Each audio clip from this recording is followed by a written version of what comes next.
नमस्कार बच्चों, आशा करती हूँ कि आप सब स्वस्थ होंगे और अपने अपने घरों में सुरक्षित होंगे।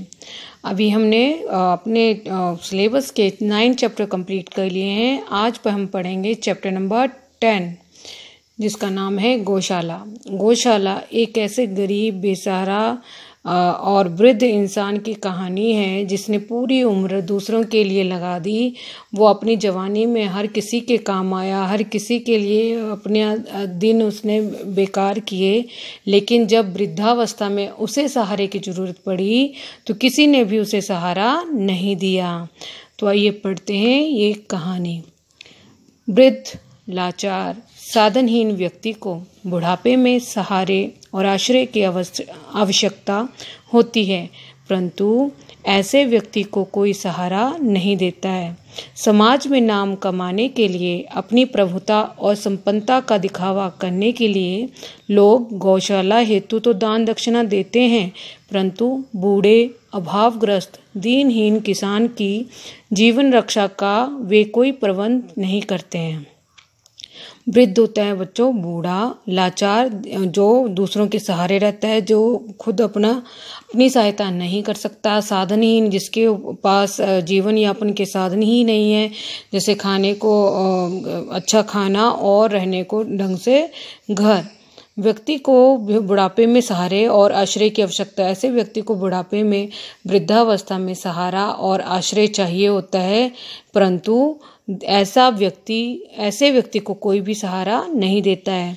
समाज में नाम कमाने के लिए, अपनी प्रभुता, अपना मालिकाना हक और संपन्नता को दिखावा करने के लिए, अपने आप को बड़ा दिखाने के लिए लोग गौशाला हेतु तो दान दक्षिणा दे देते हैं। गौशाला बनाने के लिए तो दान दक्षिणा देते हैं, परंतु बूढ़े, अभावग्रस्त, दीनहीन किसान की जीवन रक्षा का वे कोई प्रबंध नहीं करते हैं। लेकिन बूढ़े हो चुके, अभावों से ग्रस्त, जिसके पास खाने पीने के लिए कुछ है ही नहीं, दीन है, हीन है, ऐसे किसान के जीवन रक्षा के लिए, ऐसे किसान के जीवन यापन के लिए किसी प्रकार का कोई प्रबंध नहीं करते हैं। महानता केवल आदर्शों की ऊंचाइयों को छूने में ही नहीं, अपितु गिरे हुए को सहारा देकर उठाने में भी है। उस दिन रिमझिम वर्षा हो रही थी। आज स्कूल नहीं जाना होगा। गुरुजी की उस हरी हरी खजूर की छड़ी से छुट्टी मिली। कभी आंगन में जाकर नाचूंगा, नहाऊंगा, कभी पानी के बुलबुलों से खेलूंगा, खुश होऊंगा और उसके बाद गर्मा गर्म खिचड़ी खाकर काकी की गोद में सो जाऊंगा। उस दिन रिमझिम बारिश हो रही थी। आज स्कूल नहीं जाना होगा, आज बारिश की वजह से छुट्टी हो जाएगी, हमें स्कूल जाना नहीं पड़ेगा। और गुरुजी की, अपने टीचर की वो हरी हरी खजूर की छड़ी से, मतलब मार खाने से भी हम लोग बच जाएंगे।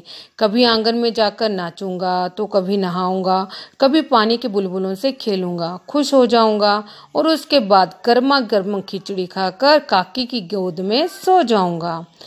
ऐसा वो लेखक सोच रहे थे, किंतु उस वर्षा में भी देखा गांव के रामफल काका कीचड़ में सने, सिर पर छाता ओढ़े, लेकिन ज्यादातर भीगते बड़े जा रहे हैं मेरे पड़ोसी अक्कल के दरवाजे की ओर। किंतु उस वर्षा में भी लेखक ने देखा कि गांव के रामफल काका जो हैं वो कीचड़ से भरे हुए, सिर पर छाता ओढ़े, लेकिन जो छाता जो है, ऐसा छाता जो ज्यादातर उन्हें भिगा रहा था, उस छाते के नीचे वो बड़े चले जा रहे थे। कहाँ की ओर? उनके पड़ोसी अक्कल के दरवाजे की ओर। अक्कल को बुलाने के लिए उसके दरवाजे की ओर वो रामफल काका बढ़े जा रहे थे। रामफल काका मेरे गांव के सबसे धनी किंतु कंजूस व्यक्ति हैं। रामफल काका लेखक के गांव के सबसे धनी, सबसे अमीर, लेकिन सबसे कंजूस व्यक्ति हैं। अक्कल एक गरीब मजदूर किंतु हरफन मौला इंसान है। अक्कल जो है वो एक गरीब मजदूर का नाम है, लेकिन वो हरफन मौला भी है। हरफन मौला का अर्थ होता है बच्चों, जो हर प्रकार का काम जानता है, जिसे जिस भी काम में लगा दो वो उस काम को पूरा करता है।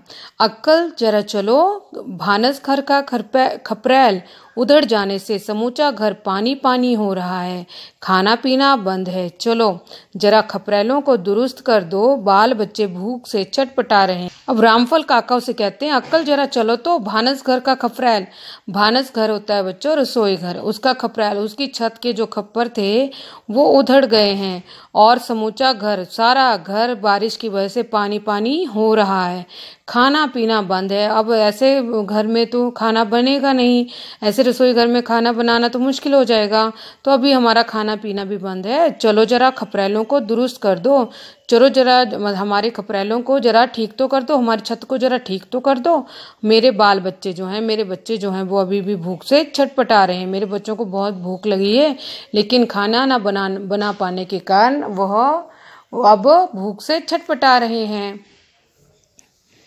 मेरी तबीयत ठीक नहीं, माफ़ कीजिए, तबीयत ठीक होती तो हुक्म, सिर आंखों पर। अब अक्कल ने कहा कि मेरी तबीयत ठीक नहीं है, मैं अभी थोड़ा सा बीमार हूँ, इसलिए मुझे क्षमा कीजिएगा। अगर मेरी तबीयत ठीक होती तो मैं आपकी बात को कभी भी नहीं काटता, आपका हुक्म मैं एकदम से मान लेता। अक्कल रामफल काका का काम प्रायः ही किया करता था, किंतु उसे सबसे ज्यादा तो इस बात की चिढ़ थी कि कंजूसी के मारे अच्छे दिनों में तो ये घर दुरुस्त नहीं कराते और इस आफत में जान लेने आए हैं। अक्कल जो है रामफल काका का काम प्रायः ही किया करता था, मतलब ज़्यादातर वो रामफल काका का काम कर ही दिया करता था, लेकिन उसे सबसे ज़्यादा चिढ़ तो इस बात की होती थी कि ये कंजूस जो है कंजूसी के मारे अच्छे दिनों में, जब अच्छे दिन होते हैं, जब बारिश वगैरह नहीं होती है, तो उन दिनों में अपने घरों को ठीक नहीं करवाते, अपने घरों की मरम्मत नहीं करवाते, और इस आफत में जब इतनी बारिश हो रही है तो इस आफत में मेरी जान खाने के लिए आ जाते हैं। जैसे गरीब की देह नहीं, जैसे गरीब का शरीर जो है वो शरीर नहीं, गरीब को किसी प्रकार की कोई सर्दी या किसी प्रकार की किसी मुसीबत का कोई भी असर नहीं होता। उसे सर्दी लग गई थी, वह रह रह कर खांसता था। यह बात तो हम पड़ोसी ही जानते थे। उसे सर्दी हो गई थी और सर्दी के कारण उसे बार बार खांसी आती थी, और ये बात तो उसके पड़ोसियों को अच्छी तरह से पता थी। किंतु रामफल काका के दाम दंड भेद के सामने उसे झुकना पड़ा, लेकिन रामफल काका ने सारे तरीके अपनाकर उसे अपने आगे झुका ही दिया और उसे उसके साथ में चलना पड़ा। उसे अपनी बीमारी को छोड़कर अपने आप को उस काम के लिए वह काम के लिए निकल ही पड़ा। फटी काली कंबली ओढ़े अक्कल को मैंने रामफल काका के पीछे पीछे जाते देखा। रामफल काका ने फटी हुई काली कंबली ओढ़ी थी और वह अक्कल ने फटी हुई काली कंबली पहनी हुई थी और वह रामफल काका के पीछे पीछे जा रहा था। अब ये लेखक उनको जाते हुए देख रहा था। अक्कल 5 हाथ का लंबा जवान, रंग वही भारत के आदिवासियों का, विदेशी आर्यों के रक्त मिश्रण का प्रभाव रंग पर न पड़कर आकार पर ही पड़ा था, हट्टा कट्टा। अक्कल जो है वो 5 हाथ का लंबा जवान था, रंग वही आदिवासियों जैसा था, उसका रंग जो है आदिवासियों को जैसा था, और विदेशी आर्यों के रक्त मिश्रण का प्रभाव रंग पर न पड़कर उसके आकार पर ही पड़ा था। वो बिल्कुल हट्टा कट्टा था, बिल्कुल तंदुरुस्त। जिस खेत की कोड़नी में अक्कल पहुंचा, उसके खर पात अक्कल के नाम पर रोए। उसकी कुदाल क्या थी, परशुराम और बलराम के कुठार और हल्की खिचड़ी। अब जिस खेत में अक्कल खुदाई करने गया था कुदाली लेकर, तो उसके खरपात, उसमें जो घास फूस जमी हुई थी, वो अक्कल के नाम पे रो रहे थे। मतलब इतनी जोर जोर से वो उनकी खुदाई कर रहा था कि ऐसा लग रहा था जैसे परशुराम और बलराम के कुठार और हल्की खिचड़ी हो। उसके जैसा महीन जोतने वाला हलवाहा कहाँ मिलेगा। जितने बारीकी तरीके से वो हल को जोतता था, उसके जैसा हल जोतने वाला कहीं पर भी नहीं था। घर बनाने में तो उस्ताद, और उसके मतलब घर बनाने में तो वो बहुत ज़्यादा माहिर था, बिल्कुल उस्ताद था। गांव में जितने अच्छे मकान हैं, चाहे उनकी दीवार बनाने में, चाहे छप्पर में, अक्कल का कुशल हाथ उसमें ज़रूर है। गांव में जितने भी अच्छे अच्छे मकान हैं, तो उनके घरों की छत बनानी हो या दीवार बनानी हो, तो उन सब में अक्कल का कुशल हाथ जरूर होता है। मतलब उन सब के घर की छत या दीवार जो है वो अक्कल के कुशल हाथों से ही बनी बनी हुई है। रामफल काका का वह शानदार बंगला अक्कल की वास्तु विद्या के अपार ज्ञान का एक उत्कृष्ट नमूना है। रामफल काका का वह शानदार बंगला जो बना हुआ है वो अक्कल की वास्तु विद्या के अपार ज्ञान का एक उत्कृष्ट नमूना है। मतलब अक्कल ने ही वो पूरा बंगला बनाया है और इतना बढ़िया बनाया है कि हर कोई देखता ही रहता है। अपने इन गुणों के चलते अक्कल मजदूर होकर भी काफ़ी खुशामदें पाता था और पैसे भी। उसके अंदर इतना टैलेंट भरा हुआ था जिस कारण अक्कल जो है मजदूर होने पर भी काफ़ी खुशामदें पाता था और पैसे भी उसे बहुत अधिक मिलते थे। मतलब हर कोई उसकी खुशामद करने आ जाता था कि नहीं नहीं तू मेरा काम कर दे, तेरे को हम इतना पैसा देंगे वैसा देंगे। तो इतनी खुशामदें करते हुए लोग उससे काम करवाने के लिए मरे जाते थे। मतलब हर कोई उसी से काम करवाना चाहता था। उसके 2 बेटे और 1 बेटी थी। बेटों का लालन पालन उसने औकात से ज़्यादा अच्छे से किया और बेटी को तो वह शान से रखता कि गांव की बहुइयाँ भी मन ही मन चिढ़ती।